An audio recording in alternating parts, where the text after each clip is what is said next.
Next is requesting any document or record to take copy of them from any office.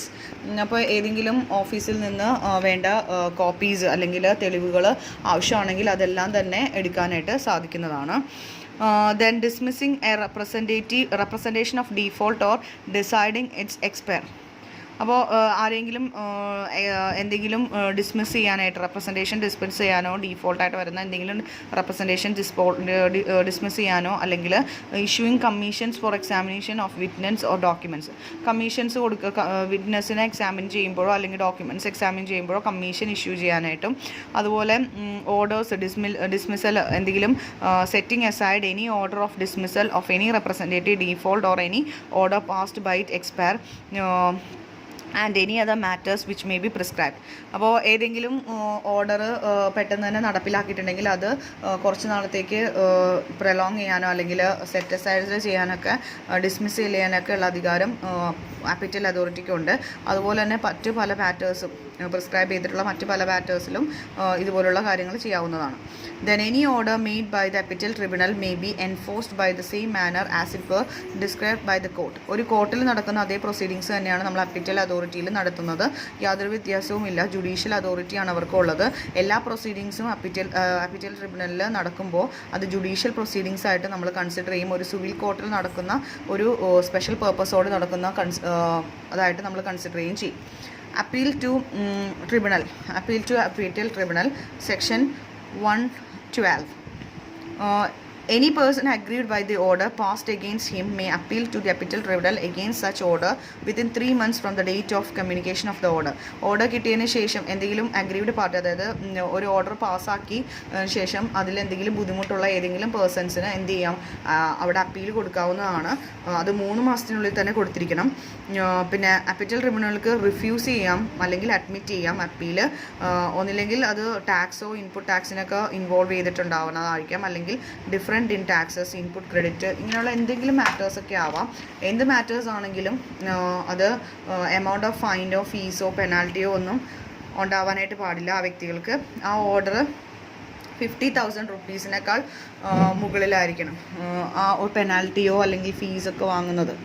Then commission may call for or examine order record any order passed by the Appellate Authority or Revisional Authority under Section C GST Act, Ex GST Act or UT GST Act to see the legality of order. Therefore he must be അപ്പോൾ ഇവിടെ commissioner examine ചെയ്യുന്നു അല്ലെങ്കിൽ record ചെയ്യും order pass ചെയ്ത് അപ്പീറ്റൽ tribunal അല്ലെങ്കിൽ revisional authority pass ചെയ്ത orders എല്ലാം തന്നെ എക്സാമിൻ ചെയ്ത് അത് കറക്റ്റാണെന്ന് അതിൻ്റെ ലീഗാലിറ്റി, അതിൻ്റെ നിയമവശങ്ങളെല്ലാം പഠിച്ചതിന് ശേഷം ആ ഓർഡർ സബോർഡിനേറ്റ് ആരാണോ ആ ഓർഡർ പാസ്സാക്കിയ ആ സബോർഡിനേറ്റിനോട് അപ്പീറ്റൽ ട്രിബ്യൂണലിൽ 6 മന്തിനുള്ളിൽ അതിൻ്റെ പോയിൻറ്റ്സ് സ്പെസിഫൈ ചെയ്തിരിക്കുന്നത് ഡിറ്റർമിൻ ചെയ്യാനായിട്ട് പറയുന്നതായിരിക്കും. അതുപോലെ അതോറൈസ്ഡ് ഓഫീസർക്ക് ആപ്ലിക്കേഷൻ കൊടുക്കാവുന്നതാണ്. ഈ റെസിപ്റ്റ് ഓഫ് ഓർഡർ കിട്ടിയതിന് ശേഷം ആ പാർട്ടിക്ക് എന്ത് ചെയ്യാം, അപ്പീൽ കൊടുക്കുമ്പോൾ മെമ്മറാൻഡം, ക്രോസ് ഒബ്ജക്ഷന് വേണ്ടിയുള്ള മെമ്മറാൻഡം കൊടുക്കാവുന്നതാണ്.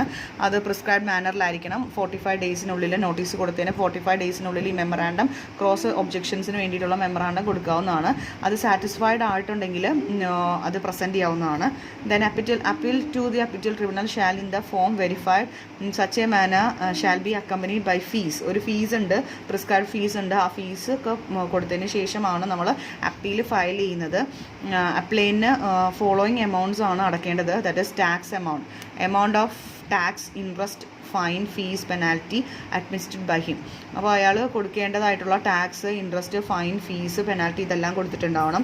അതുപോലെ 20% some equal to 20% of remaining amount of tax in dispute.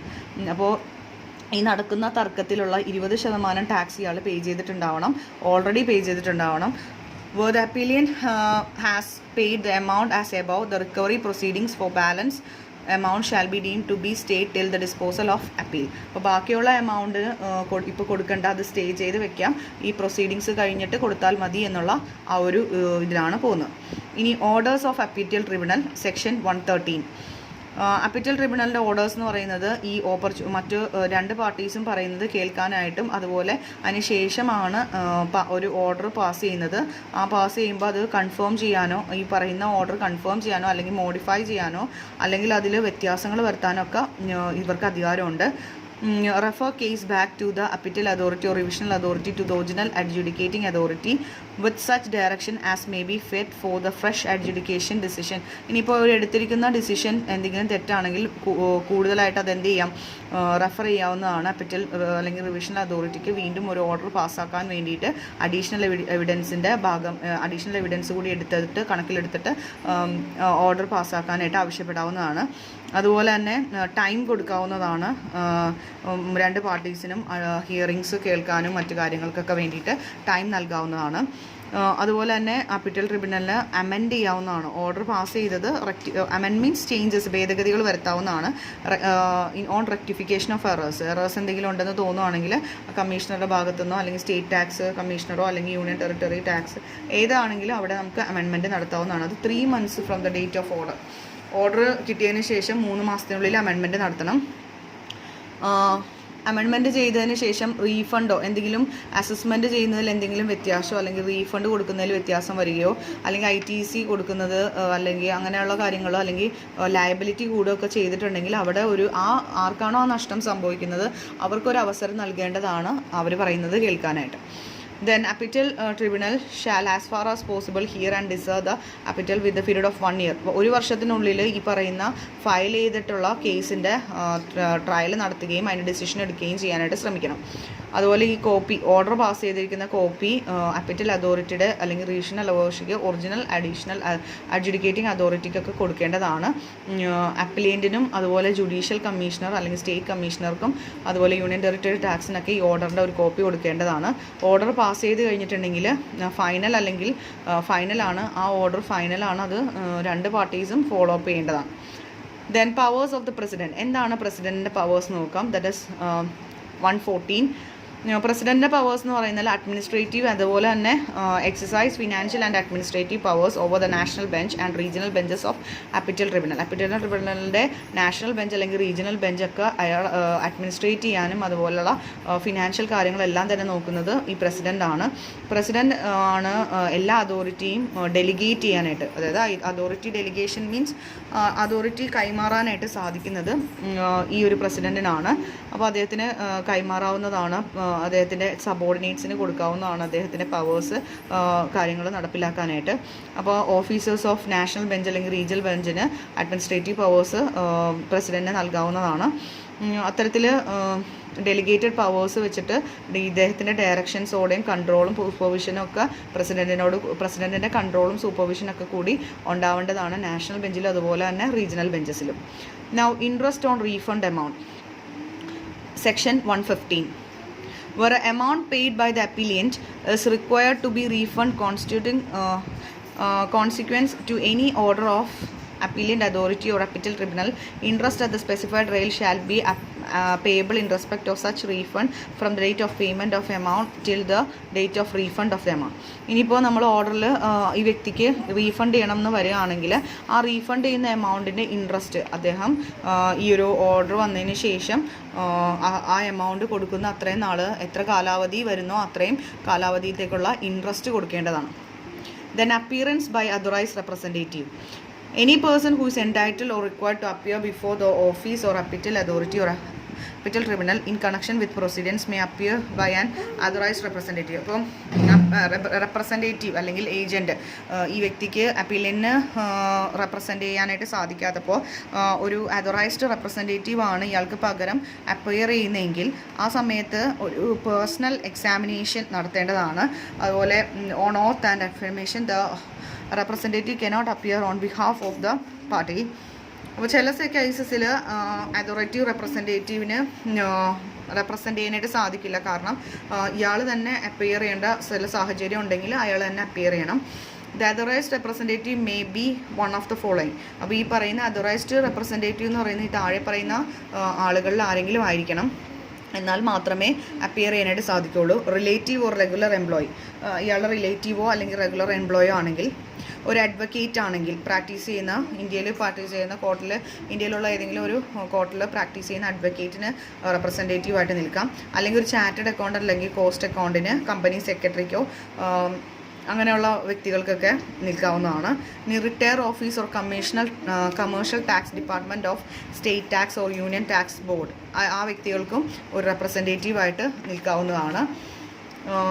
ഇനി any person who has authorized to act as a goods and service tax practitioner on behalf of concerned registered person, ഏതെങ്കിലും authorised persons GST പ്രാക്ടീഷണറായിട്ട് നിൽക്കുന്ന വ്യക്തികൾക്കും ഇദ്ദേഹത്തിന് authorised പേഴ്സണായിട്ട് നിൽക്കാവുന്നതാണ്. പക്ഷേ ഇത്രയും വ്യക്തികൾക്ക് മാത്രമേ നിൽക്കാൻ പറ്റുള്ളൂ. പിന്നെ ഈ താഴെ പറയുന്ന വ്യക്തികൾക്കൊന്നും തന്നെ എലിജിബിലിറ്റി ഇല്ല റെപ്രസെൻറ്റേറ്റീവായിട്ട് നിൽക്കാനായിട്ട്. That is a person dismissed or removed from government സർവൻറ്റിൽ നിന്ന് ഡിസ്മിസ് ചെയ്തതോ അല്ലെങ്കിൽ റിമൂവ് ചെയ്തതായിട്ടുള്ള വ്യക്തികൾ, അല്ലെങ്കിൽ ഏതെങ്കിലും ഒഫൻസ് കൺവിൻസ് ചെയ്യുകയോ, അല്ലെങ്കിൽ CGST act, SGST act, IGST act, UT-GST act ഒക്കെ വെച്ചിട്ട്, അല്ലെങ്കിൽ മറ്റേതെങ്കിലും ലോയിൽ അയാൾക്ക് എന്തെങ്കിലും ഒഫൻസ് ചെയ്തിട്ടുണ്ടെങ്കിൽ ആ വ്യക്തികൾക്കൊന്നും തന്നെ റെപ്രസെൻറ്റേറ്റീവായിട്ട് നിൽക്കാൻ പറ്റില്ല. Then who is found guilty in misconduct of prescribed authority, ഏതെങ്കിലും അതോറിറ്റിയുടെ മുമ്പിൽ ഇയാൾക്ക് മിസ്കണ്ടക്ട് അല്ലെങ്കിൽ മിസ്ബിഹേവിയർ ഉണ്ട് എന്ന് മനസ്സിലാക്കുകയും അയാൾക്ക് നടപടികൾ സ്വീകരിക്കേണ്ടി വന്നിട്ടുള്ള വ്യക്തിയാണെങ്കിൽ ആ വ്യക്തികൾക്കും റെപ്രസെൻറ്റേറ്റീവായിട്ട് നിൽക്കാൻ പറ്റില്ല. പിന്നെ ഇൻസോൾവൻ്റ് ആയിട്ടുള്ള വ്യക്തികൾ, ഇൻസോൾവൻസി കണ്ടിന്യൂ ചെയ്യുന്ന വ്യക്തികൾ, അതായത് പാപ്പരായിട്ട് തന്നെ തുടരുകയാണ്, അപ്പോൾ അങ്ങനെയുള്ള വ്യക്തികൾക്കൊന്നും തന്നെ റെപ്രസെൻറ്റേറ്റീവായിട്ട് നിൽക്കാൻ സാധിക്കില്ല. ഇനി CGST ആക്ടോ UT-GST ആക്ട് വെച്ചിട്ടോ ഏതെങ്കിലും വ്യക്തികളെ ഡിസ്ക്വാളിഫൈ ചെയ്തിട്ടുണ്ടെങ്കിൽ ആ വ്യക്തികൾക്കും റെപ്രസെൻറ്റേറ്റീവായിട്ട് നിൽക്കാൻ സാധിക്കില്ല.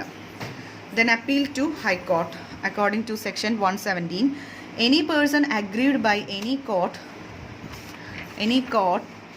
any order passed by the state bench or area benches or appellate tribunal may file an appeal to the high court. അപ്പോൾ ഈ ഏതെങ്കിലും ഓർഡർ സ്റ്റേറ്റ് ബെഞ്ചിലോ ഏരിയ ബെഞ്ചസിലോ അപ്പീൽ ട്രിബ്യൂണലിൽ ഫയൽ ചെയ്തിട്ടുള്ളത് അത് അവർക്ക് അത്രത്തോളം ഹാപ്പി ആയിട്ട് തുടരുകയാണ്, അല്ലെങ്കിൽ അവർക്ക് വീണ്ടും ഗ്രീവിയൻസസ് ഉണ്ടെങ്കിൽ വീണ്ടും ഇവർക്ക് എന്ത് ചെയ്യാം, ഹൈക്കോർട്ടിലേക്ക് അപ്പീൽ കൊടുക്കാവുന്നതാണ്.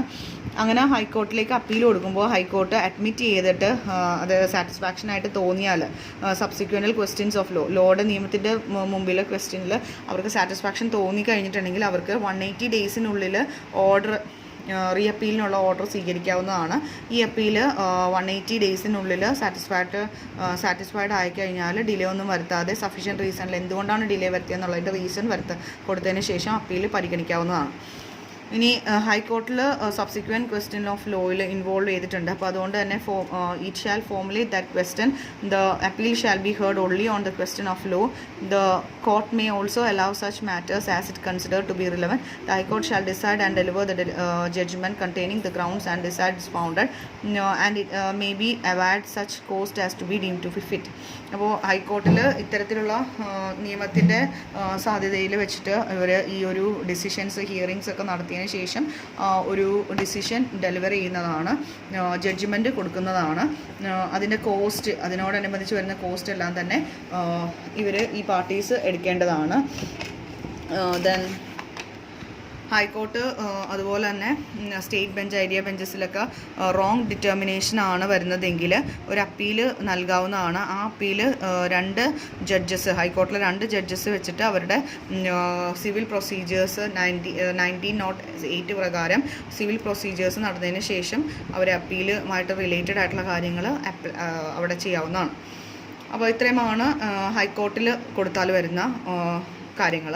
ഇനി സുപ്രീം കോർട്ടിലാണ് നമ്മൾ അപ്പീൽ കൊടുക്കുന്നതെങ്കിൽ, അല്ലെങ്കിൽ നമ്മൾ ആപ്ലിക്കേഷൻ നമുക്ക് ഹൈക്കോർട്ടിലും ശരിയായില്ല, അങ്ങനെയാണെങ്കിൽ നമുക്ക് സുപ്രീം കോർട്ടിലേക്ക് ഫയൽ ചെയ്യാവുന്നതാണ് അപ്പീൽ. ആ സമയത്ത് നാഷണൽ ബെഞ്ചിലോ റീജിയണൽ ബെഞ്ചിലോ അല്ലെങ്കിൽ അപ്പീൽ ട്രിബ്യൂണലിലോ എന്തെങ്കിലും ഒരു കാര്യം ഡിസിഷൻ വന്നിട്ട് അതിൽ നമുക്ക് അത്രയും തൃപ്തിയില്ല എങ്കിൽ നമുക്ക് സുപ്രീം കോർട്ടിൽ കൊടുക്കാവുന്നതാണ്. അപ്പോൾ സിവിൽ പ്രൊസീജിയേഴ്സ് ആയിട്ട് തന്നെയായിരിക്കും നടക്കുന്നത്. സുപ്രീം കോർട്ടിന് അധികാരമുണ്ട് മോഡിഫൈ ചെയ്യാനോ വെരിഫൈ ചെയ്യാനോ ഓർഡർ റിവേഴ്സ് ചെയ്യാനായിട്ടുള്ള അധികാരം വരെ സുപ്രീം കോർട്ടിനുണ്ട്. അപ്പോൾ അവിടെ എന്തെങ്കിലും കോസ്റ്റ്, ഈ ഒരു സുപ്രീം കോടതി പ്രൊസീജിയേഴ്സിന് വരുന്ന കോസ്റ്റ് എന്തെങ്കിലും ഉണ്ടെങ്കിൽ അത് പേ ചെയ്യേണ്ടത് ഹൈക്കോർട്ടിലോ അല്ലെങ്കിൽ സുപ്രീം കോർട്ടിലോ എന്തെങ്കിലും sum dues to the government shall be payable even if the appeal has been filed before ഹൈക്കോർട്ടോ സുപ്രീം കോർട്ടിലോ ഹൈക്കോർട്ടിലോ നമ്മൾ കേസ് ഫയൽ ചെയ്തിട്ടുണ്ടെങ്കിലും ഗവൺമെൻറ്റ്സിന് നമ്മൾ കൊടുക്കാൻ എന്തെങ്കിലും ടാക്സ് ഡ്യൂസ് ബാക്കിയുണ്ടെങ്കിൽ അത് കൊടുത്തതിന് ശേഷം മാത്രം ഈ ഒരു അപ്പീൽ തുടരാം. Filing of appeal by the officers എങ്ങനെയാണ് അപ്പീൽസ് ഫയൽ ചെയ്യുന്നതെന്നുള്ളതാണ്. The customs and excise may issue orders or directions fixed by the monetary limits of filing appeal of the officer to the central tax. അപ്പോൾ appeals നമുക്ക് ഓഫീസേഴ്സിന് മുമ്പിലും file ചെയ്യാവുന്നതാണ്. That is central board of customs and excise. അവിടെ നമ്മൾ monetary ലിമിറ്റ്സിൽ നിന്നുകൊണ്ട് തന്നെ appeal കൊടുക്കാവുന്നതാണ്. Particular കേസിന് അപ്പീൽ കൊടുത്തിട്ടില്ല എങ്കിലും നമുക്ക് സിമിലർ ഇഷ്യൂ അല്ലെങ്കിൽ ക്വസ്റ്റ്യൻസ് ഓഫ് ലോയിൽ നമുക്ക് ഉപയോഗിച്ചുകൊണ്ട് ഈ ഓഫീസേഴ്സിന് നമുക്ക് എന്ത് ചെയ്യാം, എന്താണ് ഡിസിഷൻ എന്നുള്ളത്, ഡിസ്പ്യൂട്ട് മാറ്റർ എന്താണെന്നുള്ളത് അപ്പിറ്റൽ ട്രിബ്യൂണൽ അല്ലെങ്കിൽ കോർട്ട് വഴി നമുക്ക് സർക്കംസ്റ്റൻസസ് അനുസരിച്ച് ആപ്ലിക്കേഷൻ കൊടുക്കാവുന്നതാണ്. Then situation in which appeal is not allowed. ചില സിറ്റുവേഷനിൽ അപ്പീൽ കൊടുക്കാനായിട്ട് സാധിക്കില്ല. അത് ഏതൊക്കെ സിറ്റുവേഷൻ ആണെന്ന് വെച്ചാൽ an order of commissioner or any authority empowered to direct the transfer of proceeding from one officer to another. ഒരു ഓഫീസറിൽ നിന്ന് മറ്റൊരു ഓഫീസറിലേക്ക് അതോറിറ്റി ട്രാൻസ്ഫർ ചെയ്യാൻ അല്ലെങ്കിൽ എംപവർ ചെയ്യാനായിട്ട് പറയുകയാണെങ്കിൽ ആ സാഹചര്യത്തിൽ നമുക്ക് അപ്പീൽ കൊടുക്കാനായിട്ട് സാധിക്കില്ല. ഇനി order of penetrating to seizure or retention of books of accounts retain ചെയ്ത് വെക്കാനോ, അതായത് പിടിച്ചു വെക്കാനോ, അല്ലെങ്കിൽ എന്തെങ്കിലും വസ്തുക്കൾ സീച്ചർ ചെയ്തിട്ടുണ്ടെങ്കിലോ രജിസ്റ്റർ ഓർ അക്കൗണ്ട്സും രജിസ്റ്ററും ഡോക്യുമെൻസും ഇതെല്ലാം തന്നെ റീറ്റെൻ ചെയ്തിട്ടുണ്ടെങ്കിൽ അപ്പോൾ ആ സാഹചര്യത്തിലൊന്നും തന്നെ നമുക്ക് അപ്പീൽ കൊടുക്കാനായിട്ട് സാധിക്കില്ല. Next is an order of sanctioning prostitution under act. അപ്പോൾ അവിടെ എന്തെങ്കിലും ഇമ്മോറൽ ആക്ടിവിറ്റീസിൽ ഏർപ്പെടുകയാണെങ്കിലോ, അതുപോലെ തന്നെ section 80 of payment of tax and dues instalment, അതായത് ടാക്സും ഡ്യൂസും പെനാൽറ്റീസൊക്കെ ഇയാൾ കൊടുക്കാനുണ്ട്, അയാൾ ഗവൺമെൻറ്റിന് ഡ്യൂസ് കൊടുക്കാനുണ്ടെങ്കിൽ ആ സമയത്തും ഇതുപോലുള്ള കാര്യങ്ങൾ ചെയ്യാനായിട്ട്, അതായത് അപ്പീൽ കൊടുക്കാനായിട്ട് സാധിക്കില്ല. അപ്പോൾ ഈ പറയുന്ന സാഹചര്യത്തിലല്ലാതെ മറ്റ് എല്ലാത്തിലും തന്നെ അപ്പീൽ കൊടുക്കാനായിട്ട് സാധിക്കും. ആദ്യം ട്രിബ്യൂണലിൽ, ഇനി അവിടെ നിന്ന് ഓക്കെ അല്ലെങ്കിൽ നമുക്ക് ഹൈക്കോർട്ടിൽ അപ്പീൽ കൊടുക്കാം, അതും അല്ലെങ്കിൽ സുപ്രീം കോർട്ടിലും ഈ ഓർഡറിനെതിരായിട്ട് അപ്പീൽ കൊടുക്കാവുന്നതാണ്. അപ്പോൾ ഇതാണ് അപ്പീൽസ് ആൻഡ് റിവിഷൻ എന്ന് പറഞ്ഞ ചാപ്റ്റർ. നമുക്ക് എംകോമിൽ ആഡ് ചെയ്തിട്ടുള്ള ചാപ്റ്ററാണത്. അതുപോലെ ഇപ്പോൾ ബികോമിലും നമുക്ക് ഈ ഒരു ചാപ്റ്റർ വന്നിട്ടുണ്ട്. അപ്പോൾ അത്രയേ ഉള്ളൂ ആ chapter. Thank you students, have A nice day.